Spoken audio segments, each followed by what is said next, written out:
नमस्कार, मैं ओंकारनाथ शास्त्री। मैं यहाँ पर आज आपको बताने वाला हूँ कक्षा 10वीं की संस्कृत की पुस्तक में लंग लकार के बारे में, माने भूतकाल के बारे में। तो सबसे पहले हम ये देखते हैं कि लकार किसको कहते हैं। समय बताने के लिए लकार का प्रयोग किया जाता है। लकार का प्रयोग समय बताने के लिए किया जाता है। जैसे राम जा रहा है, श्याम पढ़ता है, राधा खेलती है, राम ने पढ़ा, सीता घर आई, रमा खेलेगी। अब ये जो रहा है, ता है, पढ़ा, आई, खेलेगी, इसको समय कहते हैं। समय को 3 भागों में बांटा जाता है।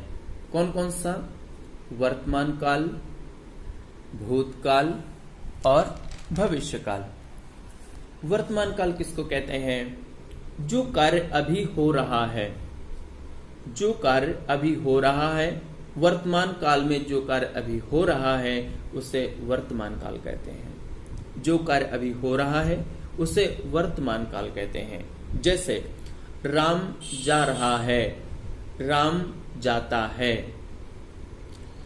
जिस वाक्य के अंत में ता है, ती है, ते है, ता हूं, रहा है, रही है, रहे हैं, रहा हूं, लिखा जाता है, लिखा होता है, उस वाक्य को वर्तमान काल कहते हैं।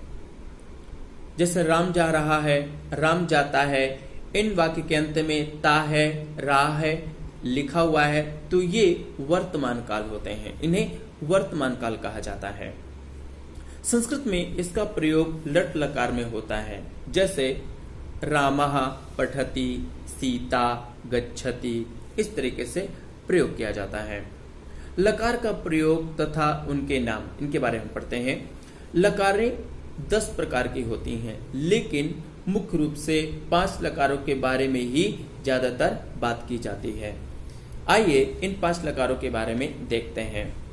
5 लकारें कौन कौन सी हैं जिनका प्रयोग ज्यादातर होता है? तो चलिए देखते हैं। एक है लट लकार, लोट लकार, विधिलिंग लकार, लृट लकार और लंग लकार। हमने देखा था लट लकार का प्रयोग वर्तमान काल में होता है। लोट लकार का प्रयोग कब होता है? आज्ञा देने में। जैसे इधर आओ, उधर जाओ, तुम पढ़ो, तुम खेलो, तुम हंसो, मैं गाऊं, मैं खेलूं, मैं पढ़ूं, इस तरीके की आज्ञा देने के अर्थ में लोट लकार का प्रयोग होता है। विधिलिंग लकार चाहिए के अर्थ में होता है। जैसे उसे पढ़ना चाहिए, उसे खेलना चाहिए, उसे हंसना चाहिए। तो इस तरीके का जब किसी वाक्य में चाहिए और लिखा होता है, जब किसी वाक्य के अंत में चाहिए लिखा होता है, उसे विधिलिंग लकार कहते हैं। संस्कृत में उसके लिए विधिलिंग लकार का प्रयोग किया जाता है। लृट लकार का प्रयोग कब किया जाता है? लृट लकार भविष्यत के अर्थ में होता है, आगे आने वाले समय को सूचित करता है। जैसे राम जाएगा, राम पढ़ेगा, राम खेलेगा, श्याम हंसेगा, कृष्ण जाएगा। इस तरीके का जब किसी वाक्य के अंत में, किसी क्रिया के अंत में गा, गी, गे, ता होगा, ती होगी, ते होंगे, रहा होगा, रही होगी, रहे होंगे आदि शब्द लिखे होते हैं तो वे लृट लकार कहलाते हैं। उनमें लृट लकार का प्रयोग किया जाता है। ये भविष्यत काल होते हैं, इन्हें भविष्य काल कहा जाता है। और संस्कृत में लृट लकार का प्रयोग किया जाता है। भूतकाल किसे कहते हैं? जो कार्य हो चुका है उसे भूतकाल कहते हैं। जैसे राम ने पढ़ा, सीता खेली, राम गया, श्याम खेला, श्याम हंसा। तो इस तरीके का जो सोया, गया, लिखा, पढ़ा, ता था, ती थी, ते थे, पढ़ता था, खेलता था, देखती थी, देखता था, हंसता था, इस तरीके का जब किसी वाक्य के अंत में ता था, ती थी, ते थे, रहा था, रही थी, सोया, पढ़ा, लिखा आदि लिखे होते हैं, उन्हें भूतकाल कहा जाता है। और भूतकाल के लिए हमेशा लंग लकार का प्रयोग किया जाता है। तो एक बार हम देखते हैं। राम जाता है, ये वर्तमान काल का है। तुम पढ़ो, ये आज्ञा देने में है। उसे पढ़ना चाहिए, ये चाहिए अर्थ में है। वह पढ़ेगा, यह भविष्य अर्थ में है। तुम पढ़ो, यह भूतकाल अर्थ में है। अब कुछ महत्वपूर्ण बात देखते हैं। जिस क्रिया के पूर्व में अ अथवा आ लिखा होता है वह लंग लकार की क्रिया होती है, उसमें लंग लकार का प्रयोग हुआ होता है। ये एक पहचानने का तरीका है। जैसे अपठत, अखादत, अभाषत, आसीत, आगच्छत, अगच्छत। ये केवल पहचानने का तरीका है। जिस भी क्रिया के पूर्व में अ अथवा आ हो तो वह लंग लकार की क्रिया होती है। ठीक है, आगे देखते हैं। जिस क्रिया में ये प्रत्यय लगे होते हैं उस क्रिया को लंग लकार कहते हैं। कौन कौन से प्रत्यय हैं? हमने देखा था वचन 3 प्रकार के होते हैं, एक वचन, द्विवचन, बहुवचन। प्रत्यय कौन कौन से हैं? त, ताम, अन, अह, तम, त, अम, व, म। अब इसको यहां पर हम पढ़ते हैं कर्ता के साथ। सह अपठत, उसने पढ़ा या वह पढ़ता था।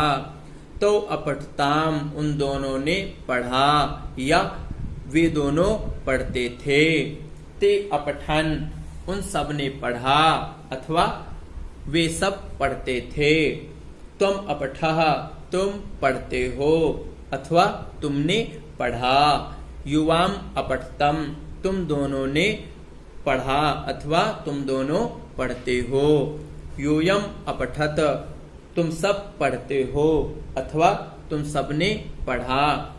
अहम अपठम, मैंने पढ़ा अथवा मैं पढ़ता था।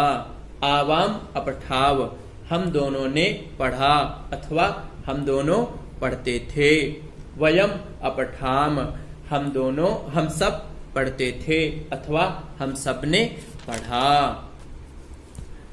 तो यहां पर हम इसको भी लिख रहे हैं, उसने पढ़ा। सा अपठत, इसको भी देख सकते हैं, उदाहरण भी इसको देखिए। तुमने पढ़ा, तुम अपठः, मैंने पढ़ा, अहम अपठम, उन दोनों ने पढ़ा, तो अपठताम, तुम दोनों ने पढ़ा। युवाम अपठतम, हम दोनों ने पढ़ा। आवाम अपठाव, उन सब ने पढ़ा। ते अपठन, तुम सब ने पढ़ा। यूयम अपठत, हम सब ने पढ़ा। वयम अपठाम।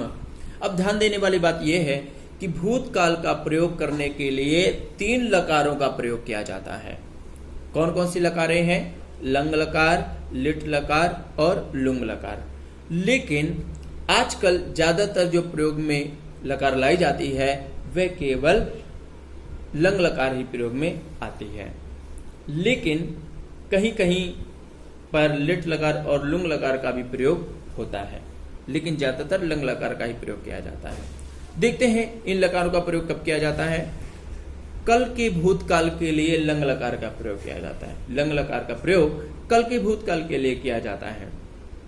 जैसे राम कल गया था, इस तरीके का। श्याम कल खेला था, इस तरह। अच्छा, लिट लकार का प्रयोग कब किया जाता है?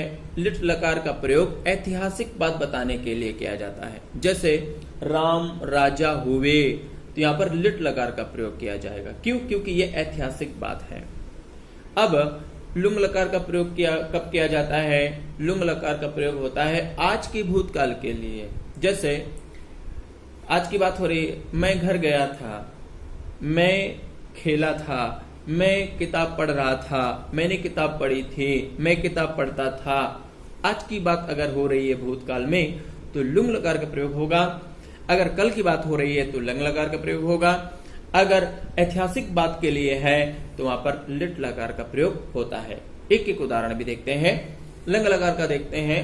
राम ने पढ़ा, रामः अपठत। लिट लकार, राम राजा हुए थे, रामः राजा बभूव। ठीक है। और लुंग लकार का प्रयोग लगभग नहीं मिलता है, तो इसलिए यहां पर इसको अभी नहीं लिखते हैं, फिर बाद में जब बात करेंगे तब बताएंगे इसके बारे में। तो एक बार हम इसके अर्थ को भी देखते हैं। अपठत, पढ़ा, उसने पढ़ा। अपठः, तुमने पढ़ा। अपठम, मैंने पढ़ा। अभाषत, बोला। अनृत्यत, नृत्य किया। अयुध्यत, युद्ध किया। अलिखत, लिखा। अपूजयत, पूजा की। आसीत, था, अकरोत किया, अकुरुत किया। आगे है सह बालकः वह लड़का, सा बालिका वह लड़की, तद अपत्यम वह लड़का अथवा वह पुत्र, तो बालकौ वे दोनों लड़के, ते बालिके वे दोनों लड़कियां, ते अपत्ये वे दोनों लड़के, ते बालकाः वे सब लड़के, ताः बालिकाः वे सब लड़कियां, तानि अपत्यानि वे दोनों लड़कियां। एक बार हम इसको भी पढ़ते हैं।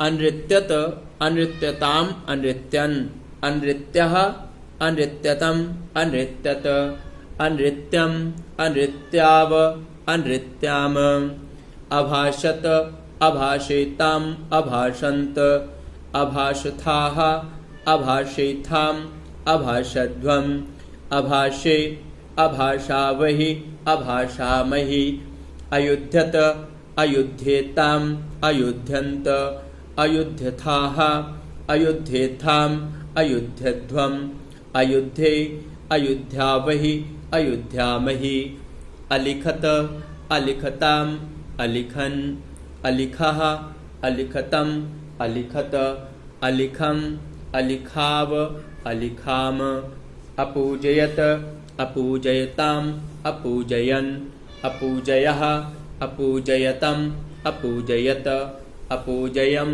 अपूजयाव अपूजयाम, अदिशत अदिशेताम अदिशन्त, अदिशथाः अदिशेथाम अदिशध्वम, अदिशे अदिशावहि अदिशामहि, अपूजयत अपूजयेताम अपूजयन्त, अपूजयेथाः अपूजयेथाम अपूजयध्वम, अपूजये अपूजयावहि अपूजयामहि, आसीत आस्ताम आसन, आसीहि आस्तम आस्त, आसम आस्व आस्म, अकरोत् अकुरुताम अकुर्वन्, अकरोः अकुरुतम अकुरुत, अकर्वम अकुर्व अकुर्म, अकुरुत अकुर्वाताम अकुर्वत, अकुरुथाः अकुर्वाथाम